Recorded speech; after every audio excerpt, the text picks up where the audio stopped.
Welcome back to Hello Mizoram, the channel where we celebrate our rich Mizo culture.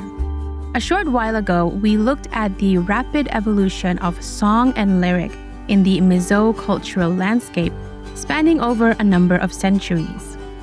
This is all the more incredible because this was before our Mizo ancestors had adopted any kind of writing system of their own. And so these songs survived purely based on word of mouth and were being passed from village to village by ear. Now, all of these songs have a person's name in the title, followed by the Mizo word for melody or song, which is zai. Broadly speaking, each zai would be a collection of songs that could be attributed to the same person or same melody. So, for example, Lera Zai can refer to a collection of songs that have the same melody but different lyrics. So without further ado, let's get right into it. Darlenglehi Zai. Darlenglehi's real name is recorded to actually be Darlenglehi, and she was a beautiful widow, as gracious as she was kind to others.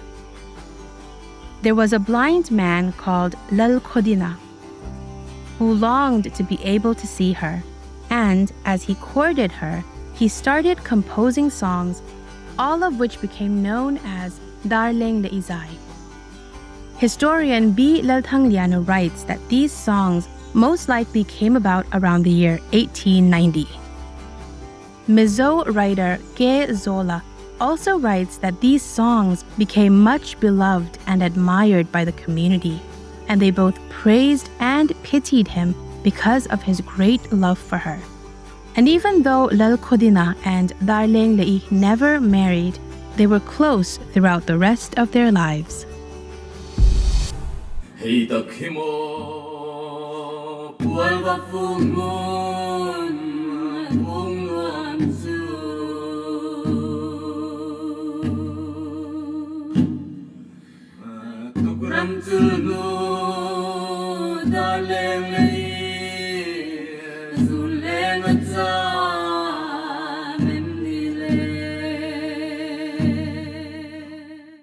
Some composers had their own unique style of composition or a particular zai which would come to be known after the name of that composer. Now, one of those examples is the famous great poetess Pi Hmuaki. The legend goes that she was so well known and celebrated for her songs that she was buried alive for fear that she would end up creating all the songs that there ever could be, and no one else would be able to write another one. Lalthangliana writes that Pi Hmuaki most likely lived around 1600 to 1650 AD and came from the Thlahte area, not far from the Jiao River, which our early Mizo ancestors would migrate across to settle down in present-day Mizoram. He believes that the Mizo were already composing songs of their own before this era, and that Pi Hmuaki herself had composed songs using existing tunes at that time. Later on, she would fashion her own unique tune, a tune called Thlahte Zai.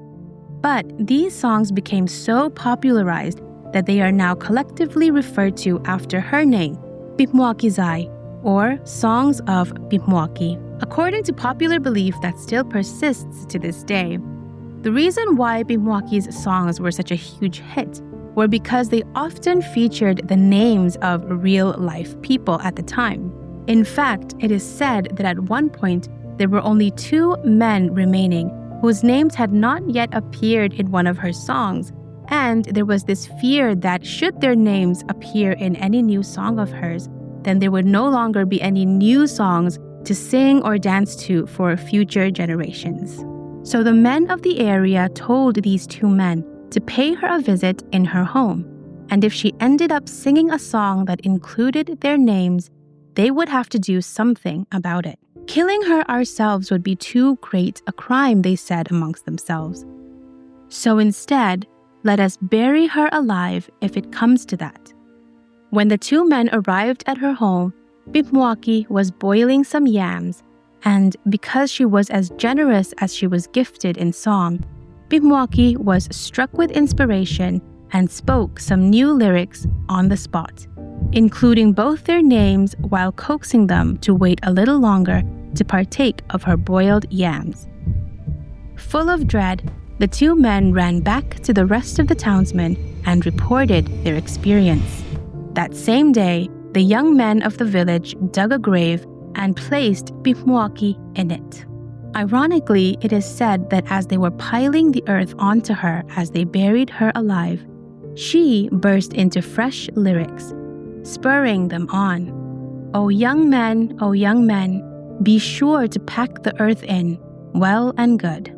However, as popularized and legendary as this version of Pi Hmuaki's story may be, historians like H.K.R. Lalthangliana actually believe that this is nothing more than a romanticized version of what actually may have happened. He writes that the era that Pi Hmuaki lived in was the time before our Mizo ancestors migrated across the Jiao River, a time when the tribes were at war with each other, and often, with entire villages prone to leaving the area suddenly to escape oncoming warfare. H.K.R. Lalthangliana writes that Pi Hmuaki's fate may have been exacerbated by the condition that she was very old at this point and would have been unable to flee as quickly as the others. So, some believe that it is because of this reason, and not her gift of song, that the young men of the village dug her an early grave, placed her in it with a jug of water and her favorite brass drum, and left her to her fate. Whatever the true story may be, there is no doubt that Pi Hmuaki has gone down in history as one of the most memorable and important composers in our Mizo culture.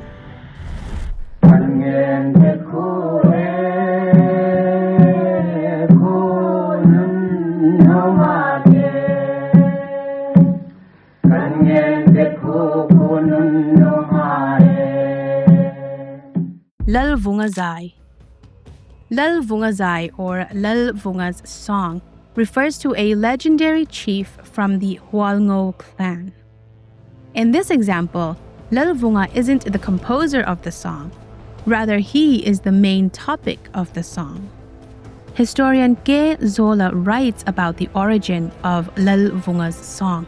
One day, one of Lalvunga's many servants happened to kill a gayal, which is a kind of ox.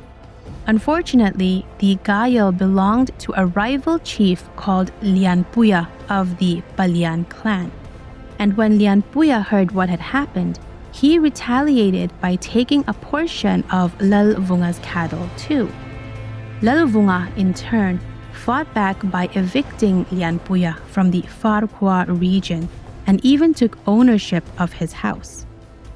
Relatives of the ousted Lianpuya were as outraged as he was and vowed to take revenge on Chief Lalvunga. By the time Lianpuya and his many allies reached the borders of Farquhar, Lalvunga had already ordered his entire household to flee the area, while he himself decided to stay back and defend his home. When Lianpuya and his allies descended, it was a lost cause for Lalvunga. But despite being killed by his enemies in 1715 AD, Lalvunga became renowned for his tremendous bravery, with even his adversaries composing this song in his name.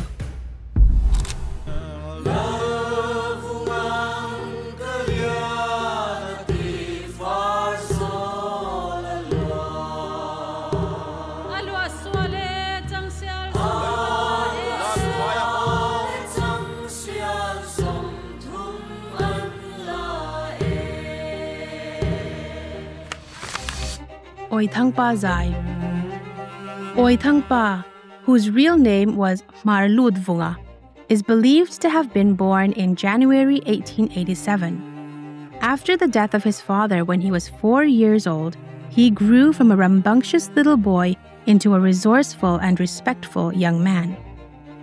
Before he was married, Lalvunga said, if he had a son one day, he would name him Lalawithanga, and if he had a daughter, he would name her Lalawithangi. And that is how the songs of Awithangpa came to be.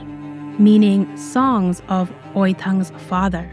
In 1904, at the age of 18, he married, and the following year they had a son, who they indeed named Lalvunga. Tragically, Lalvunga died when he was just 1 year old, and his father, Lalvunga, composed many songs of bereavement.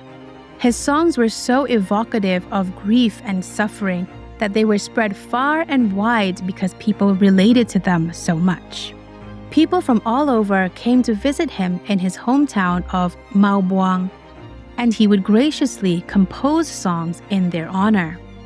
In 1918, Lalvunga, or Awithangpa as he was by now more famously known, converted to Christianity, after which he put songwriting to rest for good. He died in 1965 at the age of 80 in Konpui region. What's most remarkable about Awithangpa's gift and cements his place in the Mizo Cultural Hall of Fame is that he was composing memorable songs without having the ability to write, and people from villages far away were memorizing them and singing them all the same, despite not having songbooks or lyrics to learn from.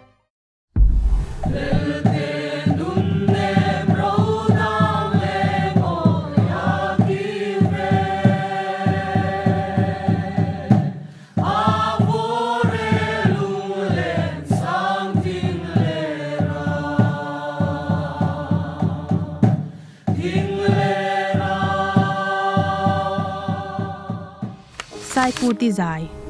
Saikuti Zai is a collection of Mizo folk songs attributed to the great poetess Saikuti. According to biographer Selthuama, Saikuti was born around 1830, the youngest of 5 siblings, and they were descendants of the Whanai clan. Her entire family loved to sing, which probably explains why Saikuti is said to have composed her very first lyrics when she was just a child, about sifting rice grains under the wooden floor slats of the village Zolbuk, where all the young men and boys would spend most of their time.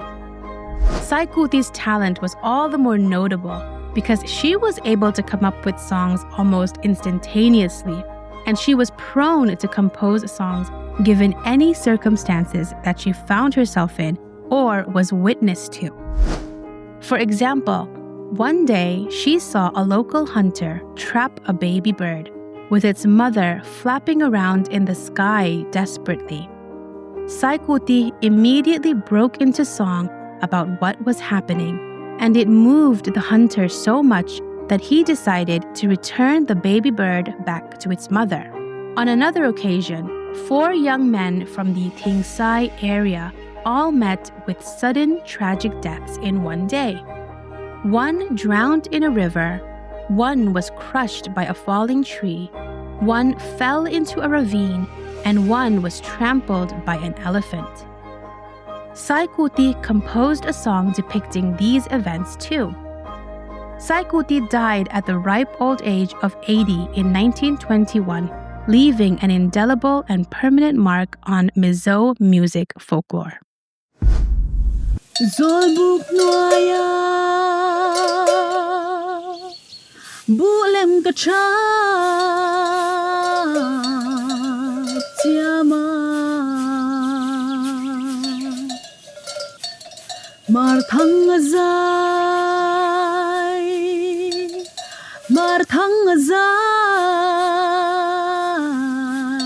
kel belo ang Lalula Zopui Zai. Lalula was a famed leader in the Zopui region who started his reign in the year 1755. At that time, the region of Zopui was imposed hefty taxes by a neighboring region called Klanron.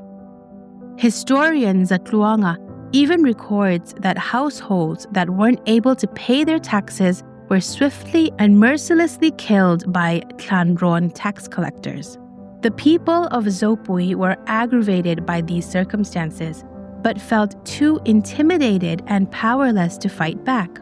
Finally, Lalula, the chief of Zopui, devised a plan and invited the chief of Thlahte to come and collect taxes himself.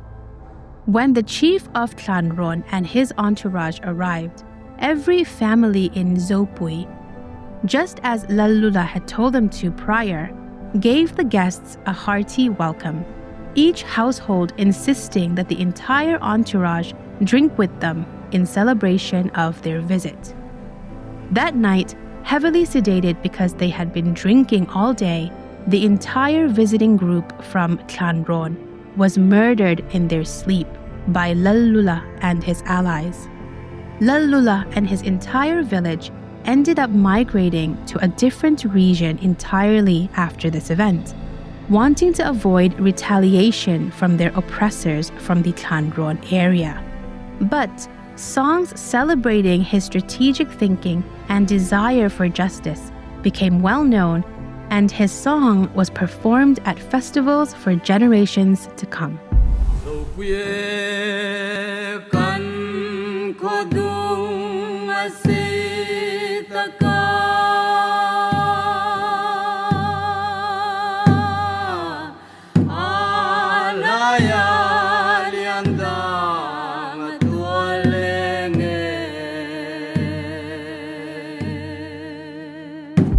Lerazai. Lerazai, or Lera's song, is believed to have come about sometime between 1790 and 1794, according to writers like Zawla. The song, as well as the story of the man, Lera, is well known amongst the Mar people, both because of the tragic nature of what had happened to him, and also because the song exemplifies the communal grieving customs at the time.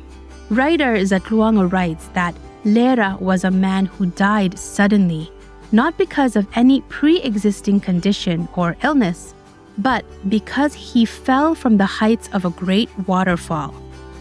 Despite extensive searching, his remains were never recovered, and according to Mizo grieving rituals at the time, the mourning procession carried a human-sized mound of wrapped vegetation as a symbol of the body, which many people mourned and wailed over in grief. The entire lyrics of Lera's song describe the events of this tragedy.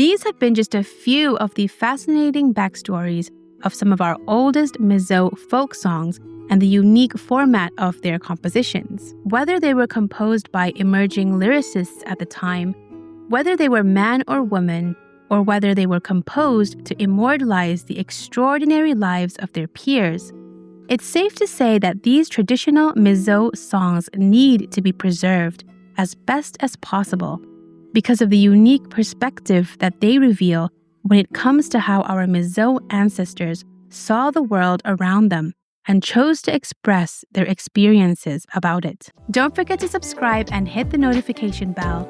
You can also find us now on Instagram under the Hello Mizoram handle. Until next time, this has been Hello Mizoram.